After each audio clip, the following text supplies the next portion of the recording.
Welcome to The Finance Geeks, a podcast about real financial planning. If you're into numbers, strategies, and building a great planning business, this is your ultimate geeky hangout. Welcome back to the Finance Geeks podcast. This is episode 13. My name is Warren Shute. I'm here joined by Paul Cleworth. And what we now do is split our episodes into two to try and make them more manageable. And Paul's just going to give us a real short recap of our previous episode. So Paul, what do we talk about? So this is part two of a discussion about the sandwich generation. And it's the idea of funding kids, your parents, and saving for your own retirement all at the same time. So those who've missed part one, go and listen to episode 12. And as a quick refresher, we talked about the fact that around 1.4 million people in the UK, mostly in their mid-40s and 50s, are what are we classing as the sandwich generation, that they are suffering three core strains, which is financial strain, time constraint or time strain, and emotional strain. And it's all landing at their peak earning capacity, their peak saving years, which is what makes it more difficult. And also the costs. We talked about them in the last episode, the cost of raising a child, 250,000, the cost of university, somewhere between sort of 10 and 20,000 a year, and the cost of care for elderly parents that need it, whether they pay for it or you help them pay for it. It can be as much as, £1,500 a week. So it can be £80,000 a year or more. And then lastly, the stat that to have a comfortable retirement, it's suggested by the ONS that you need around 60,600 a year for a couple for a very comfortable retirement. If you earn more than that, great. Or if you're on track for more than that, great. So that's the problem. And today in this episode 13, the idea is that we're going to talk a bit about how you juggle all of that, what you can do, how you can prioritize, and how you might be able to fund it. We've got to focus on the things that we can change and we can influence. I think if we just focus on everything, trying to solve everything, we're just going to get overwhelmed and we're just going to get burnt. And to be fair, when we were going through all the problems in the last episode, I was kind of feeling a bit that way. It's like, wow, the burden on your shoulders kind of thing. When you consider prioritizing, I'm a big fan of generally of trying to prioritize, and I do not suggest or acknowledge the fact that I'm not the very best at doing so. I think I'm quite good at it, but it's weird. I will talk to clients about prioritizing, and I'll do podcasts about prioritizing it. And however, it's sometimes very difficult to do things yourself in the right order. You find that you do what's easiest first. You do what's easiest and what's most manageable and what's most fun first. And some of the harder things to do, you put off. It's human nature. So what I'd rather do is focus on what I actually believe, not what I do. And I think the first part of priority for solving this issue of being in the sandwich generation is to protect, put on your own oxygen mask first. It's the concept of on a plane, they tell you to do that. If you're in it's the wings not blow off. If that's bad. Bigger problem than oxygen mask. If it decompresses, if it's about to go, you put your own oxygen mask on first before you help others. And I think that you can't assist properly and be of proper assistance to either parents or children if you're not looking after yourself, largely emotionally and mentally and arguably financially. How do you help others with all your money if you're not helping yourself? And we have a very clear mantra in our planning that we say now, then, them. Yeah. So when we're doing our planning, I want to make sure you are okay now. Before I start building your retirement plans, I want to make sure your emergency reserves in place, you've got sufficient protection in place, your income protection and stuff. So you're okay now. Things are okay. And you have a money management system. You then put a plan in place to look after your own retirement and your debt repayment. So that's in place. And only when those things are taken care of do we then start discussing gifting and supporting the children, that kind of thing. Yeah. Most clients understand it. Some clients are very virtuous. I live my life for my children. It's got to be for my children's stuff. But what I try to explain to them is all you're doing is creating a bigger problem for them down the line. So if you can't look after your own retirement, or you've got a big debt problem in the future because you haven't paid your mortgage down, you're only going to be on their shoulders, becoming a burden to them, asking for some kind of support or help in the future.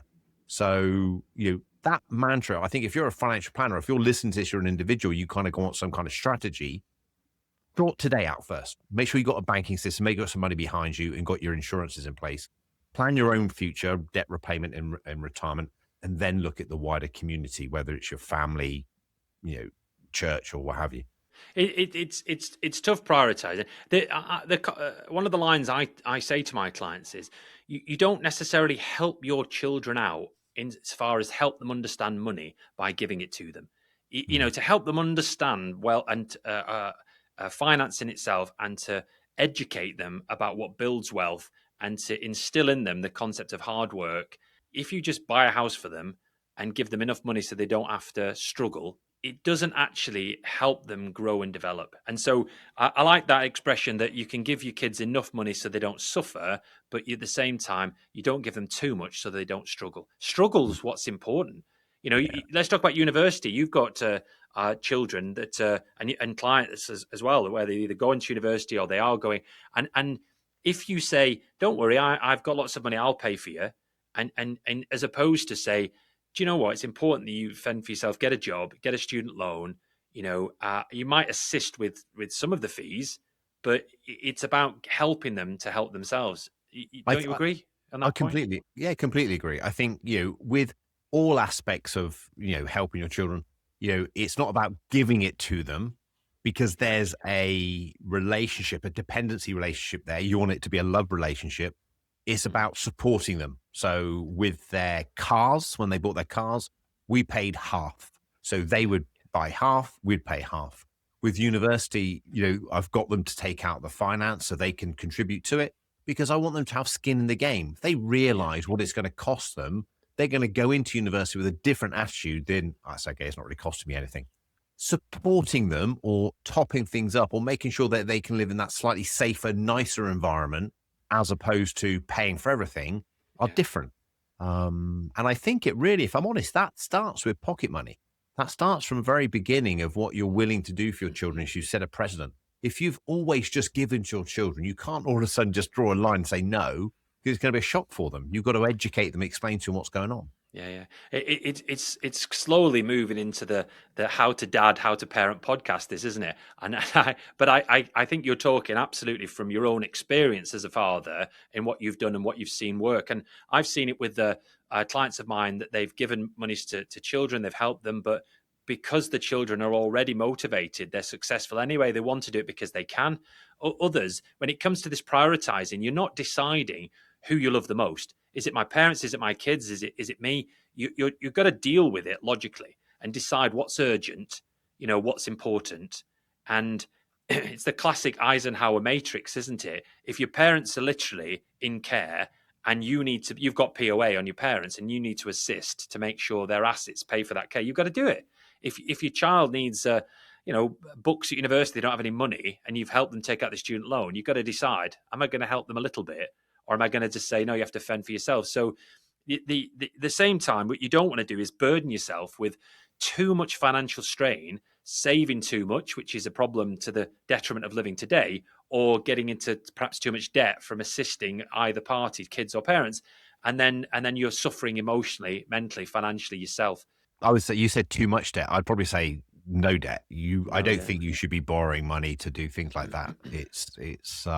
Yeah. There just has to be a change of lifestyle. Yeah, that's the only way of doing with it. Yeah, yeah.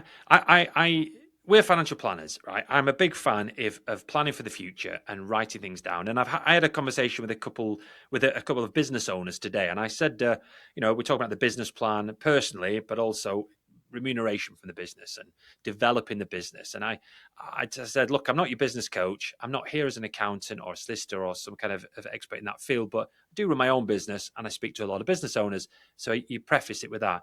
And I said, have you got a written business plan? And they were like, no. And I said, well, it's really important that you write the numbers down if you want to project and grow your business. In the same way, for our clients, if they've got a cash flow, they've got a bit of a, as you mentioned, a sort of financial MOT, and we're writing down what the numbers are, what they can afford to realistically help parents or children with, and how much they can save for each or help with each.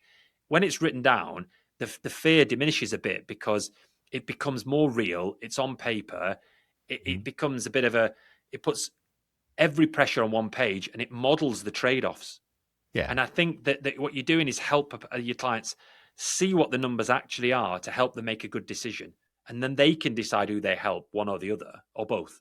So my parents are an old fashioned or traditional relationship. My dad looked after all the money. He gave my mum housekeeping. So when my father passed away, my mum is very, very competent, but she didn't really know what to because she'd never had to do it. Yeah. So when I stepped in, the first thing I did, and you might think this is overkill, but it's just a spreadsheet, was just a 12-month cash flow. And just say, okay, what money comes in, what money goes out. Hey, mum, this is the money you have left over to enjoy and spend. She doesn't need to save. She's 85 years old. There's no need. What? I've got that. I can spend that. It was more than she expected. And she's not a rich lady. Yeah. And I think sometimes, like you just said, when it's on paper and it's clarified, it's clear. I teach in schools. One of the first things I teach in schools is get the children to do a 36-month cash flow when they go to university. So their 3-year degree.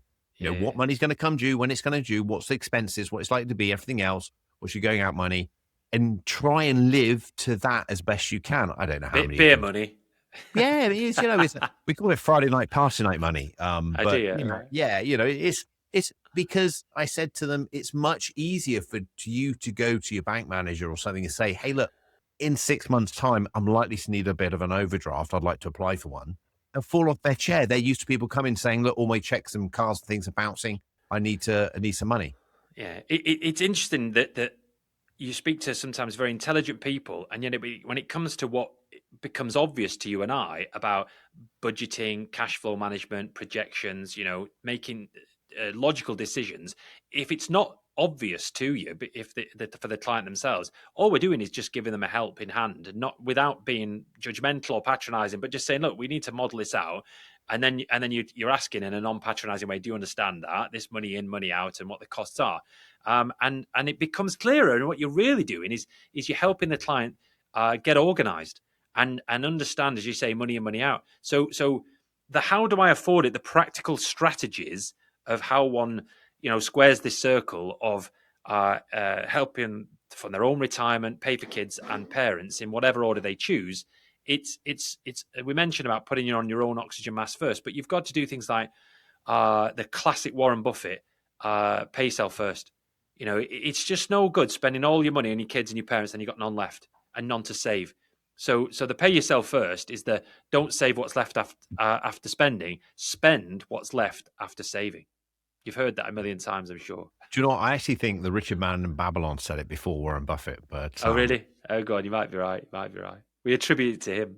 But you're right. It is a case of that. And I think, if once you've done that, if there's money left over and you want to support the children and stuff, then great. That's brilliant.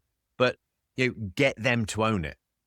Get them to take responsibility. They know what's going on, because I think university is the best period for them to become financial geniuses, because it's the time when they leave home, they're on their own. Genius is a bit strong, but carry on. It's and they manage their own finances, and they have the support or the long arm of the parents to, okay, you're falling over, let me help you up and make sure you're okay, before they go off and get a mortgage and settle down and stuff like that. I would say becoming financially competent, because as you said, it's an opportunity for them to explore and to understand what things actually cost.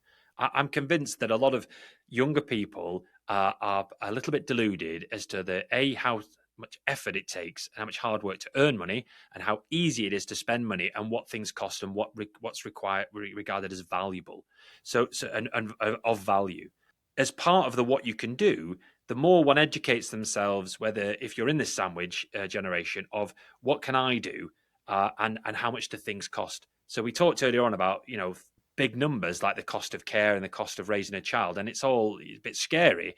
But what you can do is to understand things like the student finance mechanics. You can understand, if you want your kid to go to higher education, what does it cost to get a loan? How does the student loan system work? And having had discussions on this recently, we've written a guide. We've written the Tandem Guide on student finance. There's a short version that's about 8 pages for students, and there's a 20-page version for parents, because there's a lot of information out there, but cutting through the noise to understand the options, and my job is to give options and a bit of guidance, the better. So you can make a decision, do I want them to go? And then what else can we do, Warren, for helping people afford these practical strategies to help to afford these things of being in the sandwich generation? Well, I think it's just a cash flow issue. It's just a choice. It's about sort of getting yourself financially well organized and then making a decision. As we sort of come back to before, you've got to make sure that your future's taken care of before you start helping others. Right. So you've got to use the wrappers. You've got to use your pension. You've got to use your tax wrappers. I mean, it sounds basic and obvious, but for any non-advisors listening, it's utilizing pensions and ISAs and saving, as you said. It's understanding what the cost of things are. And if you're helping your parents, if you're going to assist as lasting power of attorney and they want you to, you've got to understand their situation. They get organized. What finances they got coming in? What do they have to pay out? What are they entitled to? And you mentioned earlier about this idea of protecting the now, the situation now, covering what you can. And that's things like having a plan, protecting the plan with protection, understanding phasing and sequencing. It's a really tough time if the cost of paying for your children at university, if you choose to, and paying for parents comes at exactly the same time. I mean, that's a lot to take on. You've got to plan for that if that's the case. And you don't often know. You don't know when someone's going to need to go into care.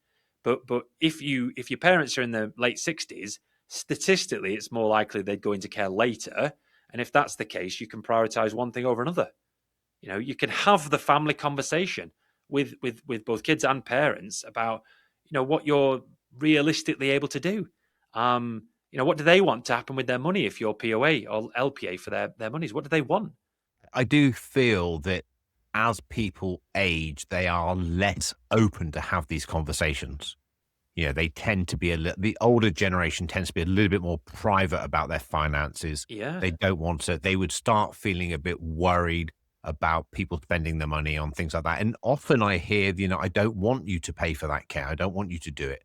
This money, I want you to have it, as it were. Yeah, absolutely. And it is a genuine discussion with clients that are of a certain age. Let's say they're 70s, 80s plus. If they're your clients and they've got a big estate and big assets, yes, they're things like helping their grandchildren go to higher education, paying for schooling, gifting monies, using trusts, whether it's discretionary trusts, 18 to 25-year-old trusts, whatever it is, it's this idea of having the discussion, having the conversation in the same way that you seem very good at this, learning to say no and being quite strict.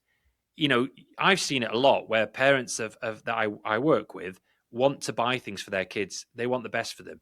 But when I say to them, you can't afford that, it's a hard conversation.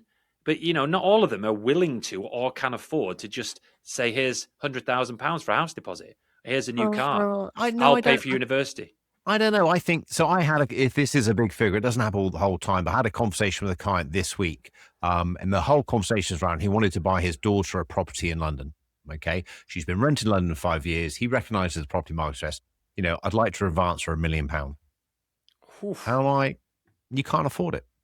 Yeah. The guy's worth 20 million or something, but it's mainly in property and fixed assets and such like. I said, it's going to jeopardize your cash flow. You're going to jeopardize your own finances if you do that. Why can't she just carry on renting for a bit? And he's like, do you know what, Warren? I think I knew that was the answer, but I just needed someone to tell me. That's just you doing your job. You're telling him what he wanted to hear, or rather, you're coming to the same conclusion by confirming his suspicion that it was to do with liquidity and cash flow, as opposed to, I want to do it. How can I do it? Just because one can, okay, go and sell 3 properties. I'll just do that and pay a load of tax, and then I'll fund this one. It can be done. It's a time scale, it's a timing thing. And you're right. We're helping the clients make good decisions in this way, whatever's right for them. Your client doesn't want you to be their best friend. The client wants you to be their best financial planner. They've got friends. Does that make sense? They want you to be your professional and have their best non-judgmental and be a voice of reason. Yeah. Do you think? Have their best, be a fiduciary, have their best interests at heart. Yeah. Make sure that you work on fulfilling their values and their outcomes. I want to talk about carrying this stress a little bit. And I found that one of the best things that we can do for our clients is help them become less stressed about money and finances generally. And I think, as I alluded to earlier, discussing how having a plan, having the things on paper, the scenarios and the models and the advice written down, and having them understand it, giving them options and explaining the pros and cons can reduce the level of stress. To deal with stress generally, one has to sort of, first of all, sometimes realize that you can't be perfect. It's not all about trying to shoot for perfection. The plan reduces the stress, but sometimes the client's got to appreciate they just can't do everything. Yeah. Yeah. And I think what you do by putting it down on paper and having a plan is the clarity. The conversation stress really comes from not having clarity, not just not knowing what the right answer is. There's so much information, so much noise. Let's Yeah, get some clarity. And I think by putting it down on paper and really arguably our clients come to us for that. I think it's Dan Sumner says confidence and clarity that clients really want and leadership. definitely. And it's true because they can do a lot of it themselves. They just want to have a sounding board and just get it organized. And having things written down, having a plan, a structure, and revisiting this plan helps our clients tremendously. I've worked with clients, and I sort of in this situation a little bit myself, where you've got it. You want to help parents in some way, shape, or form. Largely, you want to give them your time. If you can afford to support them financially, that's great, and you got to decide if you can or can't do that. But I'm talking about sharing the load.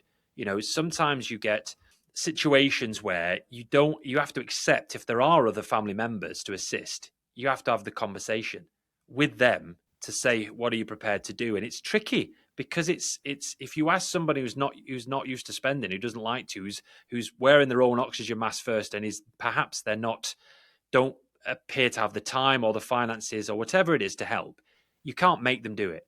And so I think that but it's important to have the conversation and not take everything on yourself.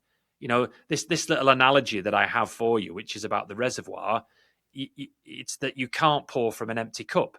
You've got to fund the reservoir, which is your own security first, keep yourself emotionally and mentally and financially in check, and then there's something else to give. If you drain it, eventually there's nothing for anyone else. And it is important. I mean, this is not being selfish. This is being practical. If you give all your money to your kids now, you're not going to have any for yourself. I think when you are giving it away, you've got to ask the question, what do you get from it? I think sometimes people give to their children because it makes them feel good that they are superior, significant. Yeah. They'll love me more, that kind of thing. And you maybe got to have a conversation with yourself. What's your outcome while you're doing it? The other little analogy that I quite like is glass versus rubber balls. Glass. Keep listening. Keep listening. It's only an analogy. You're juggling work, you're juggling kids, you're juggling parents, and your own future. Some of the balls are rubber. If you drop them, they bounce back. But retirement is like a glass ball. If you drop it, it's very hard to put back together. What I'm talking about is if you just drop that glass ball and it cracks, right? It's like people who spend all their ISA on their kitchen development and they wonder where their retirement savings went. And I'm like, look, you can't have it all now. You've got to make decisions. You've got to make sacrifices. Brilliant. I like that analogy, Paul. I promise not to use it. So have you got any of this before we go into Q&A? We talked a bit before about the issue itself. We threw some stats in there, and we're trying to sort of bring it around some solutions here as to what people can do about permission not to be perfect, have a plan. It's a stress reliever, share the load with siblings, and sort of signpost the real support. And it's this idea of sort of deciding what people are entitled to if they've got support and so forth. It's sharing the emotional load. But have you got any other client, either stories or analogies before we go into Q&A that you wanted to bring in, Warren? Because I'd like to bring in about working with clients that, if your clients are raising these things with you, I think it's really important to engage both the parents and the children of your clients. It's work multi-generational. So you've sorted out your clients' affairs, okay? So things are there. Now, one thing that's going to really mess up their estate plan is if they get left a chunk of money from their parents. Okay, so let's bring the parents in. Let's have a conversation with them. It might be a meeting on their own without your client there, so they become your own client, and you do things that way. And then at that stage, cracks will appear, and that might be financial shortfalls, so they haven't got enough money, so we can have conversation around funding it. Or it might be financial excesses where your parents are going to receive a lot of money. We can maybe skip generation stuff. Likewise, working with your clients' children on just general financial management and education. So we like to speak to them around about 16. So before 16, they're probably not so interested, but about 16, between 16 and 18, when they're in there doing their A levels, that kind of thing, first year of A levels, they can be quite perceptive and take things on board. We're getting the clients to do junior ISAs. We can start talking to them about that, and lifetime ISAs, bring that conversation in. And then if we get talked about their plans, what are their plans for ongoing? I think Yeah, offering a full family service is so definitely. important. So important. Have you got presentations for those 16-year-olds or an agenda that you go through to try and educate them about money? Do you like Uh, to sort of do half an hour Teams chats or something yeah. like that? So they tend to be Teams chats. They tend to be like 45 minutes. Yeah. And there's an agenda that we all go through just around about, okay, this is what you've got. Have you got anything? Because the parents normally say, okay, yeah, now's the right time for them to do it. Or Yeah. Some have, this is some what don't. yeah. And then we talk about payslips, understanding a payslip, how tax works, that kind of thing. And then we talk about what their next stages are, whether it's going into workplace or whether they're going off to university, and how they might decide to fund that and do it. And the feedback we get from parents is brilliant. The parents love us doing it with their kids. And it's something that we love doing because we want to provide that comprehensive service to the family unit. Yeah. It's not just the client. And you know that if you take on the client, even though it's effort to put that 45 minutes in the presentation, by setting them up with junior ISA, or if they're 18, a normal ISA, and possibly even a pension. And sometimes they've got assets that their parents have given, their parents have saved up. So you take them on as a client, knowing that ultimately in the long term, that's probably where the parents' money is going to go. And so it's not being selfish, it's being realistic. The parents want to gift monies to the children in the future. Maybe it's 20s, 30s, whatever it is. Maybe it's when the parents are in their 70s and they want to make potentially exempt transfers big, and you can do it internally on the same platform. So like yourself, we've taken it on board knowing that our average client is in their mid to late 50s. It's actually only 51 with kids on there, but we've intentionally brought more children on as family units, family linking on Transact, gifts to children, as you said, phalangitis pension, Yeah. and your work's never done, because although you don't want to, in all honesty, spend all your time with the child, and they're largely not going to want to call you all the time. If you don't have touch points to educate them about, basic cash flow management, ISAs, pensions, savings, what it means, and as you said, things like pay slips and work, and then later on, it's about student finance. How does this work? How does wealth accumulation? How does it work? And the more they get into form those habits, it's going to just go one way. The kids are going to be Yeah. financially successful because of it. Long-term cash flow, long-term investment charts, and just showing them small amount of money being invested over time always excites them. Always excites them. You're surprised a number of them don't understand about tax and PAYE and that kind of thing.